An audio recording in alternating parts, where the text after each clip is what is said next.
Hi all, I have a very exciting game to show you from round 3 of the Gashimov Memorial. Caruana, who's ranked 5 in the world, was playing Magnus Carlsen. So let's have a look at that game. Fabiano Caruana playing white, d4. Magnus plays a very fighting first move, f5. I thought he was joking in an interview a few months back when he said about the flank openings being a way to sort of play for a win. And he's actually living up to his word. The Dutch defence is a flank style opening where they've still got central control, but it's known to be a bit risky, the Dutch defence in particular. You've got all sorts of weaknesses sometimes. It's a very hard opening to sometimes just not lose because of the weaknesses. It was played frequently by Botvinnik and the likes of Bronstein as well. In that kind of era, the Dutch defence was quite popular, but not many world champions have played it in, say, world championship matches.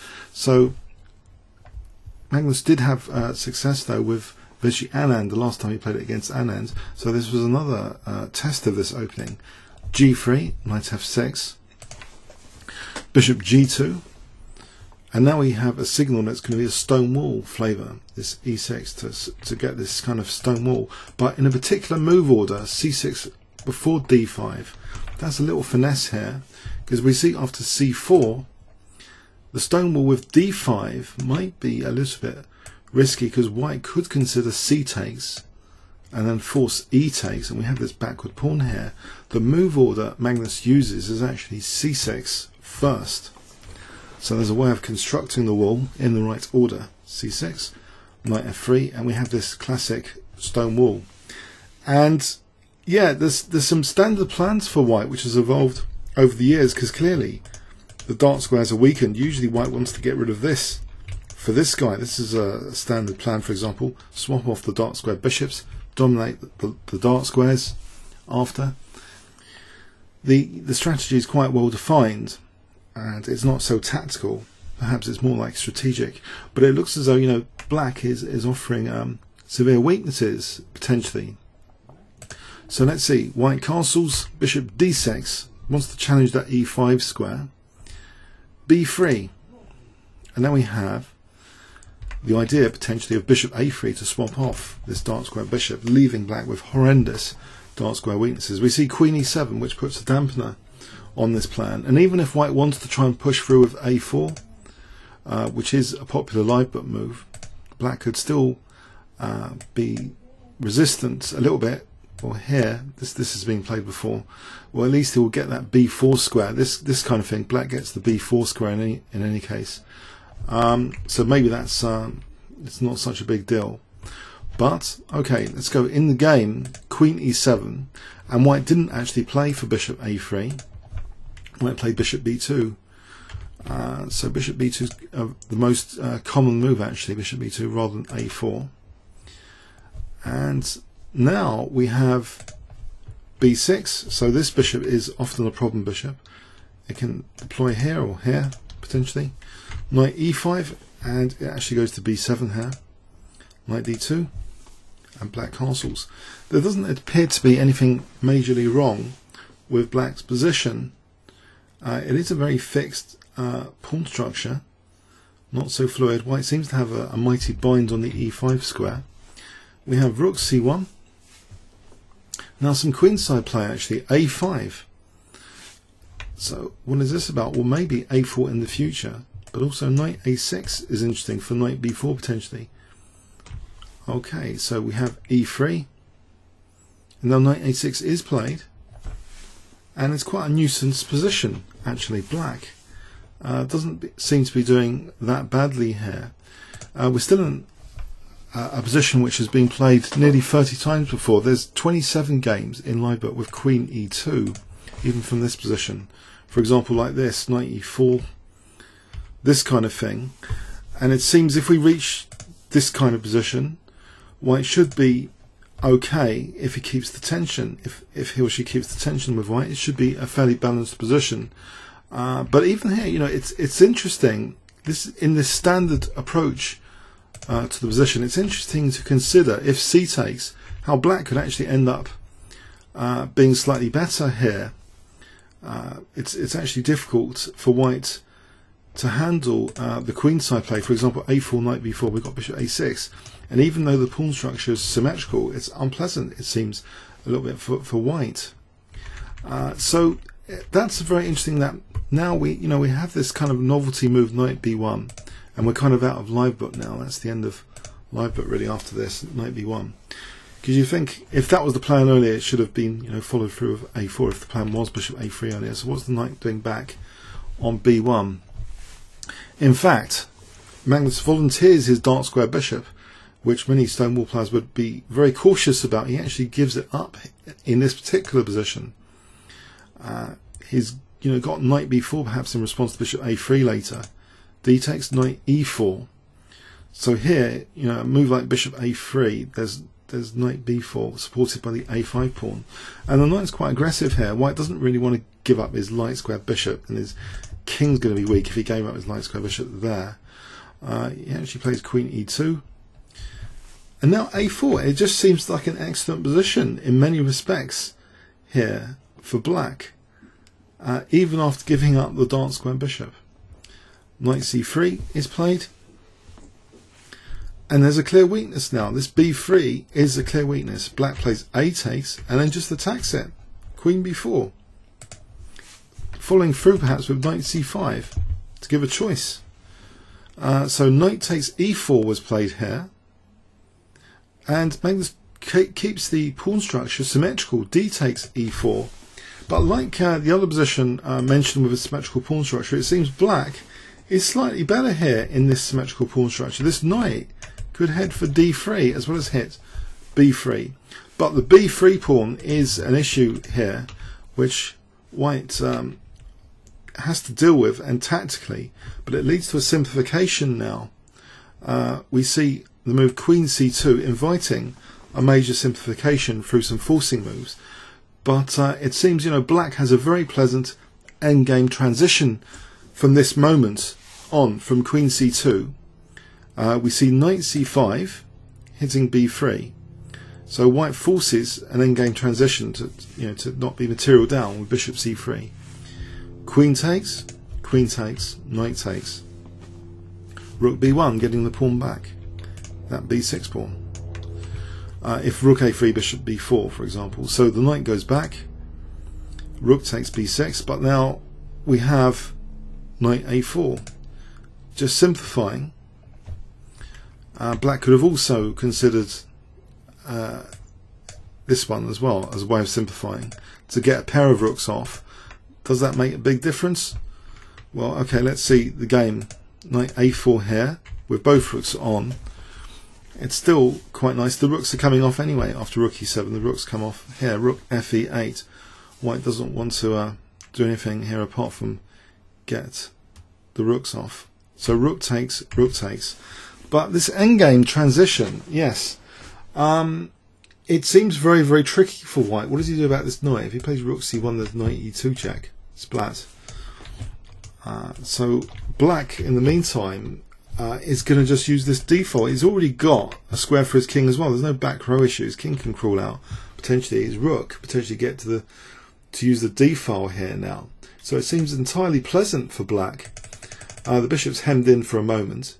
And if c5, that's going to this pawn's already weak here, so you can imagine a rook going to d5 later to fork both pawns.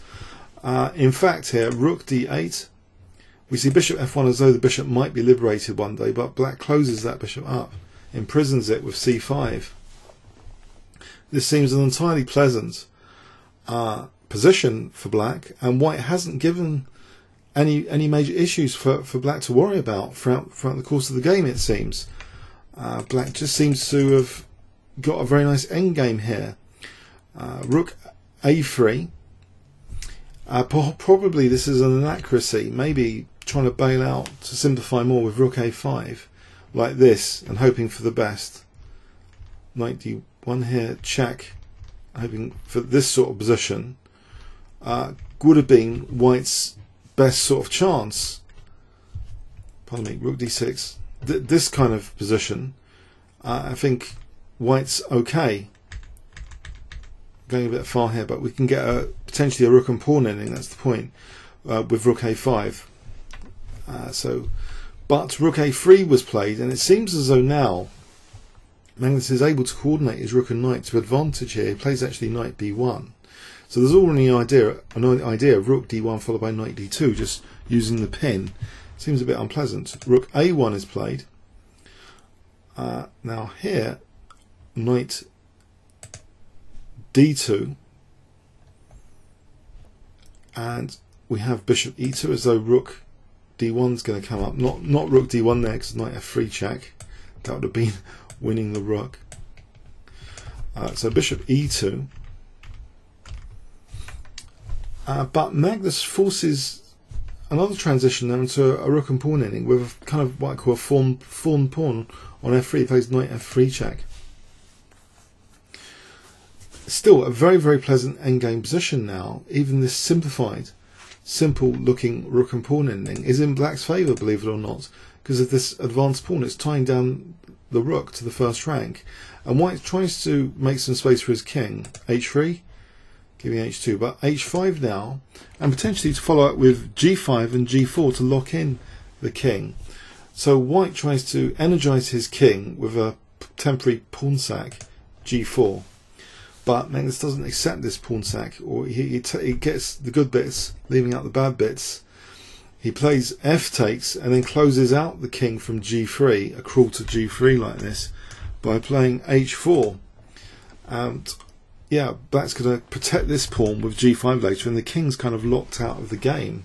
That's an unfortunate consequence here, that black's king has got the much greater prospects. We see king h2, rook d2. Yes, it's pretty bad, really looking quite bad. King h3, g5. The king is locked down, whilst black king is potentially free to do something later. A miserable position indeed, and it's so miserable that white does this diabolical trap. He plays actually e4 as though Magnus Carlsen is going to take on f2. That would be amusing, but what else? You know, if we protect this pawn, it's just incredibly miserable rook and pawn ending. Rook c2. It's going to scoop this one up, but e4 is a diabolical trap. Of course, if rook takes f2, can you see what white does? If I give you 5 seconds. White hasn't got any moves apart from the rook, so if he can get rid of the rook, for example, like this, it's stalemate. So that's an amusing little joke in the game, in chess terms, playing e4. It's kind of an admission. Oh dear, we're resorting to that, are we? So rook d4 though, all the pawns are weak. These pawns are just really weak. We have check, rook a3. Okay, f3 is dropping, but at some expense. King goes here. The king can hurt this c pawn potentially. Rook e3, rook d4. Yes, just with the idea of c4 and maybe rook d3 to shift the rook first. f3, c4. So rook d3 coming, rook a3. It's a really miserable position for white, with his king just locked down with no prospects. Hitting the rook, check, king d8, king g2. This c pawn is actually simply winning here. c3, rook a4, and in this position there's a clear win. Black's got 2 passed pawns actually. Can you see a completely crushing move, which is immediately obvious to the engines, but Magnus didn't play it actually. He played another move which just wins as well, of course. It's a winning position, but there's a really incisive move here based on the c pawn. What would you play with black if I give you 5 seconds?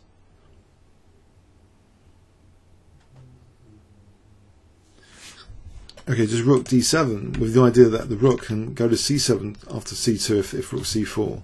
For example, like this. You know, white's going to have big difficulty here, like that. Or if, say, king h3, c2 like this, rook c7. It's just very simply winning this position. So we see c2 though being played, maybe a slight inaccuracy, but it's in a totally winning position. Rook c4, check. This just gets another totally won rook and pawn ending, where black is playing rook f2 now. It's going to win all these pawns So f4 out of desperation. Again, you know, technically, maybe this is slightly better than what Magnus played. G takes, but this is good enough. Just check, and he just takes this pawn. All these pawns are dropping off. White resigned here.